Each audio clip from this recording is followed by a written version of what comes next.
हॉर्मुझमध्ये अमेरिकेकडून नाकाबंदी, इराणहून जाणाऱ्या आणि इराणला येणाऱ्या जहाजांची केली नाकेबंदी.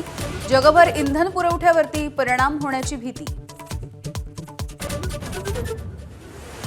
आखाती युद्धामध्ये चीनची प्रथमच अमेरिकेला थेट धमकी. हॉर्मुझमध्ये आमची जहाजं अडवू नका, इराणसोबत आमचा व्यापार आणि ऊर्जा करार, चीनचा इशारा.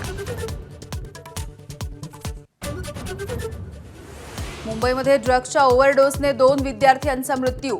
गोरेगाव नेस्को संकुलातील लाईव्ह कॉन्सर्टच्या दरम्यान घेतले ड्रग्ज. मृतांमध्ये एका मुलीचा समावेश.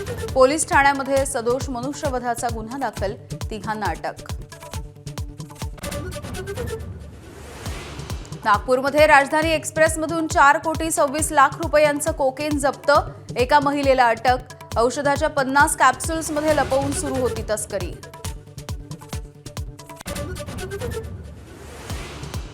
अमरावतीच्या परतवाड्यामध्ये अखेर मुलींचे अश्लील व्हिडिओ व्हायरल केल्याप्रकरणी मोहम्मद अयाजवरती गुन्हा दाखल. आमदार प्रवीण तायडेंच्या तक्रारीनंतर गुन्हा. नाशिकमधल्या टीसीएसमधील लैंगिक शोषणाची टाटा सन्सकडून अंतर्गत चौकशी सुरू. कसलंही शोषण किंवा दबाव सहन करणार नाही, असं अध्यक्ष एन चंद्रशेखरन यांचं स्पष्टीकरण. बोंधू अशोक खरातला चौथ्या गुन्ह्याप्रकरणी पुन्हा एकदा न्यायालयासमोर हजर केलं जाणार. महिलेला लग्नाचं आमिष दाखवून लैंगिक शोषण केल्याचा आरोप. पोलीस पुन्हा एकदा खरातची पोलीस कोठडी मागण्याची शक्यता.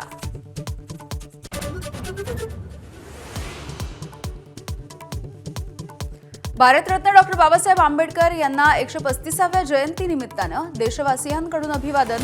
चैत्यभूमीवर लोटला भीम अनुयायांचा सागर. संसद भवन परिसरातही उपराष्ट्रपती, पंतप्रधान आणि विरोधी पक्षनेत्यांकडून अभिवादन. बिहारमध्ये उद्या नव्या मुख्यमंत्री आणि सरकारचा शपथविधी. भाजप आणि जेडीयू मधल्या सत्ता वाटपाचा फॉर्म्युलाही निश्चित.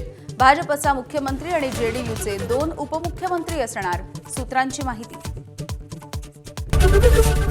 एबीपी माझा, उघडा डोळे बघा नीट.